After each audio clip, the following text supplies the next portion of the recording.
Today we're gonna be looking at a survival guide on my video for how to deal and cope with a grade 12 English class.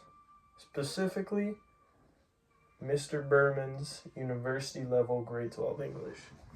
Right? Because other teachers, you can take some of the stuff from what I'm about to say and apply it to their class, but you're going to get the best results with Mr. Berman, Mr. Lucas J. Berman. So, we're going to go over like 4 topics in particular. We're going to go over writing, reading, oral communication, and a little bit about media and how to handle it within the course.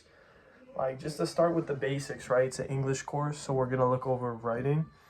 And the one thing that I'd say is that writing is only as hard as you make it.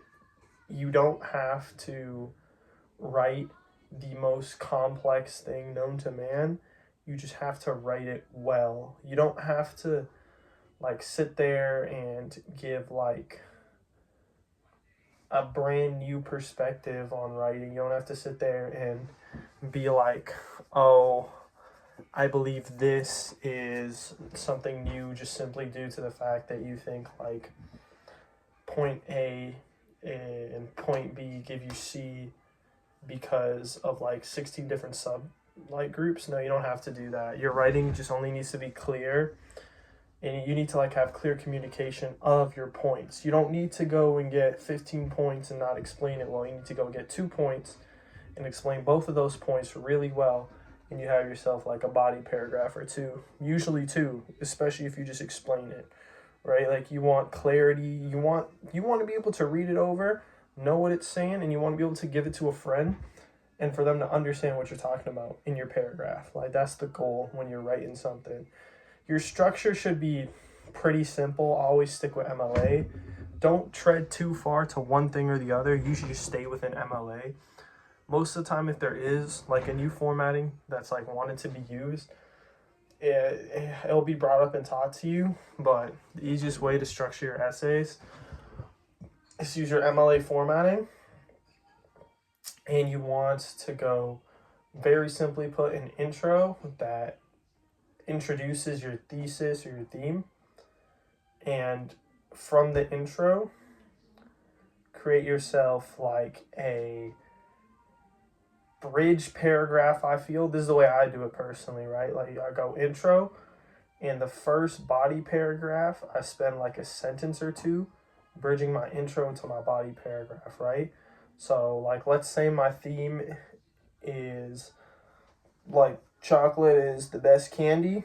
I'd spend like my intro going, I believe that throughout this essay, or actually more matter of factly, I'd probably start off with a hook, something like chocolate is the best food on earth. And the reason I think that is due to its deliciousness, its sweetness, the creaminess, and just other aspects that, I continue to say why chocolate's better. And then I'd also then go from, after I finish my introduction, I then go into my first body paragraph and be like, oh, chocolate's really good due to this reason. And I touch on one thing I mentioned in the intro. And for everything I bring up, big points in the intro, I make a body paragraph based off that. Or if I can combine it, I combine it. And I'll probably get me to 4 pages, more topics equals more paragraphs. More thorough you like go into a topic, the longer the paragraph, right? So depending on your like page limit or your expectations, you go from there. If I were to talk more though throughout like persuasive and argumentative essays, you have stuff like your 3 bases of your arguments that you can kind of categorize things under: your logos, your ethos, and your pathos, right? Your logos being logic, your ethos being like very simple stuff. Like your ethos is like, it's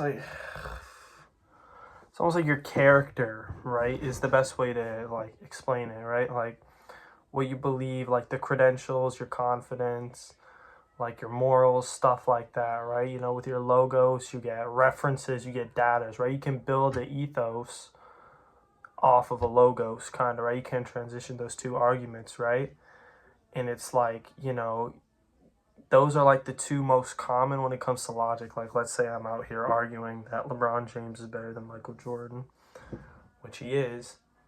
And you basically would take your logos argument, you bring up the stats, the championships, the players he faced, and you then bring in your ethos argument and you go some like, oh, well, looking at all these credentials and these endorsements, you got all these things that show that he's the greatest player of all time, right? But like you take those as those two examples and you kind of push them to the side, because I'm going to explain pathos, and pathos is like you're emotional, right? It's like LeBron James is the greatest basketball player because he's 40 years old. He's windmill dunking on one of the best teams in the West. He's dominating on every single possession, right?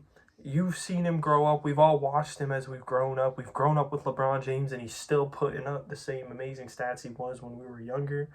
You know, generations grew up with this guy. You know, Michael Jordan